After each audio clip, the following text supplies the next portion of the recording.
Perfectionism is procrastination masquerading as quality control. Welcome to King Moves. In chess, the king moves one step at a time, but that single move can change everything. Each week, we explore mindset shifts and simple actions that could lead to the next breakthrough in your business and life. I'm your co-host, Ethan King, from Atlanta, Georgia, USA. Entrepreneur, TEDx speaker, and best-selling author of Wealth Beyond Money. And I'm your co-host, Justin King, no relation to Ethan, from Cape Town, South Africa, entrepreneur, speaker, and business growth strategist.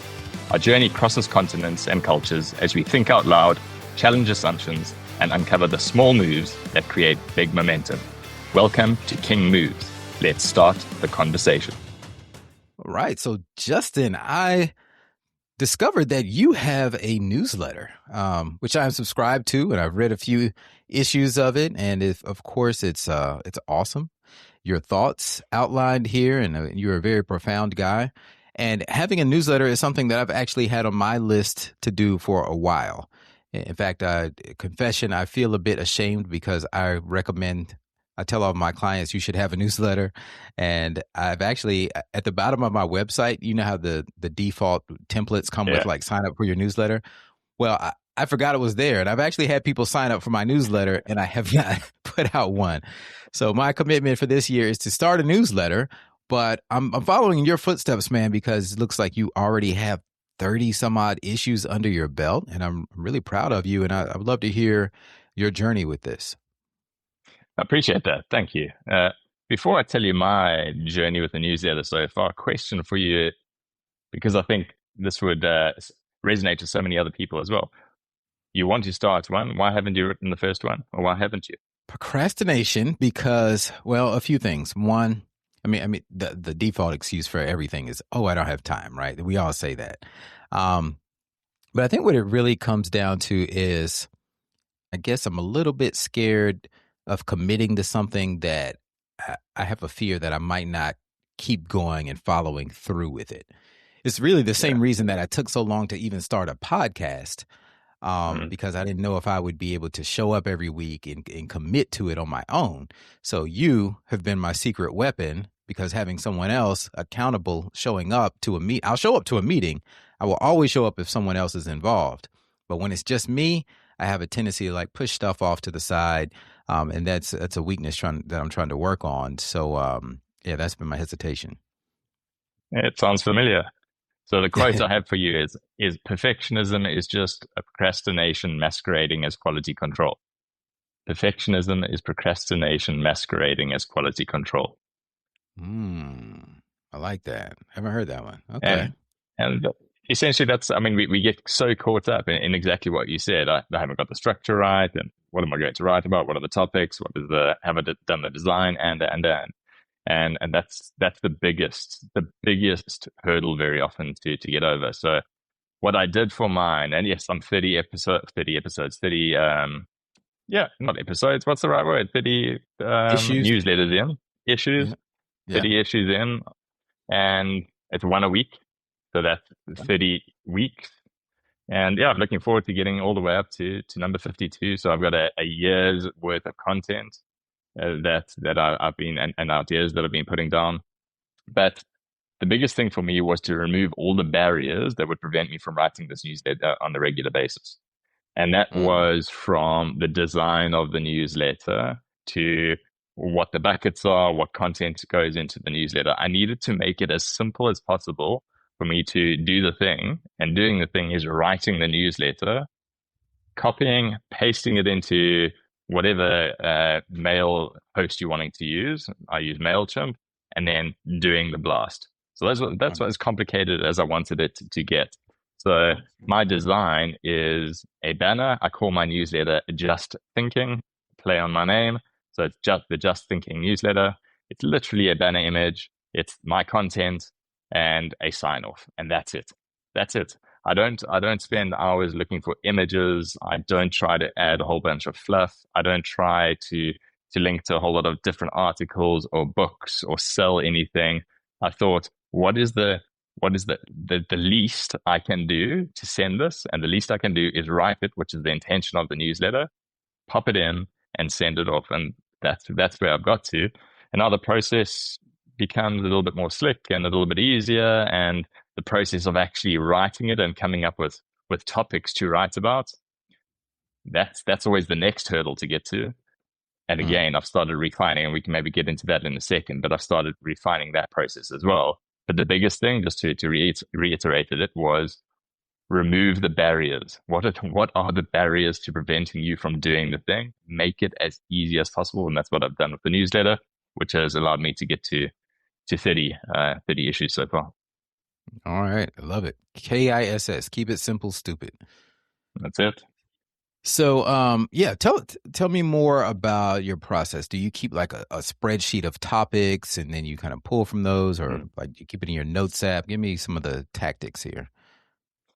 Hey, I think you're going to be disappointed by how few tactics there are. So the first thing that I did, I had a small number of email addresses, trusted email addresses of people that I know have dealt with previously, and I asked them what would make my newsletter a must read every week. That was the question I asked. What would make this newsletter a must read? And the majority of answers were related to something around it needs to be actionable. That was it. Mhm. Something, it needs to be actionable. Like, obviously, a newsletter needs to be interesting and relevant and all of those things. And that makes sense. But what people want is something that I've read that, I've seen that, I can do that thing. Or you've given me something that I can walk away and actually implement now. So that was number one on my list. So I suddenly realized, okay, I need to remove all the barriers to doing this thing, make it as simple as possible. But when I write this, when I do this thing, the reader, they need to be able to action something off the back of it. So now I had my direction, what I was moving towards with every time I put pen to paper and hit send on this mailer. So my structure then is very simple. It's the newsletter, and I've chosen to call my subscribers rollers, and that's because of the keep rolling tagline of mine. So we all keeping on rolling. So it's hey rollers. It's my message for the day, which I send on a Sunday. It's the message, and then at the end, it's a 3 minute action. 3 minutes. That's all I'm asking. What can you do? So off the back of the message that I've just shared, take 3 minutes, pick up a pen and paper, give something some thought, and then walk away with a simple action that you can now take in your own life. So 3 minute action. So that's all I'm asking. So also I'm trying to keep things KISS, keep it simple, stupid. So keep things simple. What is something easy to go in action? To give somebody an action that is right, go and find 3 hours to sit down and work through these 35 questions so that you can plan your year going forward. No, it's difficult to do that. But if it take Yeah. 3 minutes to do this and think about that and do that one thing, okay, now Yeah. we can start building momentum off the back of that. So that really helped me. Keeping it simple, removing all the barriers, knowing what my small audience wants, which definitely translates to everybody else, something actionable, and then building that in and consistently working towards that. Awesome. And do you have a actionable, really ties into this podcast here because we always give people action steps at the end. Um, but do you have a goal for your podcast? Like, did you start it with some intention? Do you have an end goal that you're shooting for, or is it just more of like a journal, kind of a cathartic thing for you? I think it's that. It's the journal cathartic process of writing weekly. So having this newsletter and sending it out.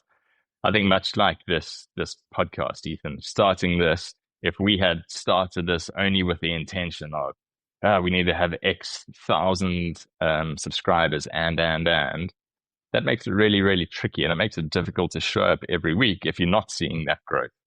So again, going back to my process, remove barriers, make it as easy as possible. What would people want if they read this? And then why am I writing it? And that one was pretty easy. I'm writing it for me. Like that's it. I would want to read this myself. I would want this to land in my inbox. And I find it a cathartic process for me to write this, get some of my thoughts down and share it with the world in essence. There's also something about, yeah, I mean, it sounds a little bit silly, but you have to show a little bit of courage to be willing to put down your thoughts and then send them out there. It's like it's feeling a little bit vulnerable is what I mean. Mm. So for me, it's this idea of on a weekly basis, what is something that I would like to write about? What is something that I can be relatively vulnerable about?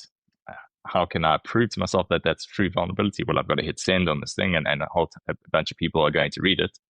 Mm, And that's enough for me. So it's the process of writing it for me. Would I want to read it? Do I think it's interesting? Yes, I do, and that's okay. The subscribers will hopefully take care of themselves, and that arrow will go up and to the right. But most importantly, I'm showing up on a weekly basis for myself, not for anybody else. I love it. All right. So, what would be the king move that you give our listeners? I mean, do you think that every business owner should have a newsletter? Well, what are your thoughts here? What are some action steps people can take? Yeah, it's a good question. Look, there's no shortage of content. There's no shortage of content in the world right now, whether it's newsletters, podcasts, LinkedIn posts. So if it's purely going to be because it's part of a marketing strategy, it's super difficult to show up religiously doing that. Super difficult, particularly if you committing to it, saying, "I want to write a newsletter." Like as you want to write a newsletter. It's a different comment to say my business or my brand or whatever needs to distribute or needs to send a newsletter. Okay, you're probably going to have somebody else writing that for you. Very different. But if what you're saying is I want to write a newsletter, then you've just got to give some thought to why that is and what is going to make it one of those things that you sit on a weekly, monthly basis, whatever it is, to write that newsletter. And what do you want to get off the back of it? But I'm certainly not going to say that I think everybody should have. I think everybody should have an outlet for your thought processes. So that's what I think everybody should have. And whether that's sharing on LinkedIn, whether that's sharing with if you're a founder of a business, sharing with your leadership team, or in your monthly all hand meetings, you're wanting to share some thought leadership of your own thought leadership with your broader team. Amazing. For me, that's more important is what is your outlet? Some people may be newsletters. Some people, it might be recording on a podcast. Some people might be sending an email. Some people, it's a LinkedIn post. What's your outlet, and choose that. And hopefully the right people will find you off the back of being able to do that. Love it. Well, you've inspired me. And my king move for everyone listening today is go and subscribe to my newsletter. I have no idea what it's going to be called yet, but by the time you listen to this, I will have a newsletter that you can get to on ethanking.com, and it will be value packed because I'm not going to put anything out there that doesn't deliver value. So I'm putting it out there publicly to hold myself accountable. And that is my king move. Go and subscribe and reply and give me your feedback. So you can't hijack this conversation. So please, if you are listening, go and subscribe to mine as well. It is at justinking.co.za. You'll find the subscribe link at the bottom of the page. And if you want to see all my previous newsletters as well, you can go to justinking.co.za/newsletter, and you can see all 30 of my previous newsletters. I love it. For our Americans out there, what Justin is saying is ZA. When he says Z, that means Z in American English, just so you don't get lost there. That's a wrap for today's episode of King Moves. Quick favor before we go. If this episode made you think differently or helped you see your next move more clearly, take 30 seconds and leave us a review. It helps the show reach leaders who need these conversations. Remember, in chess, like in business, one right move can change everything. Take today's action step, make your move, and build momentum. And if you found value in today's episode, share it with someone who's ready for the next breakthrough. Don't forget to subscribe so you never miss our weekly conversations. Until next time.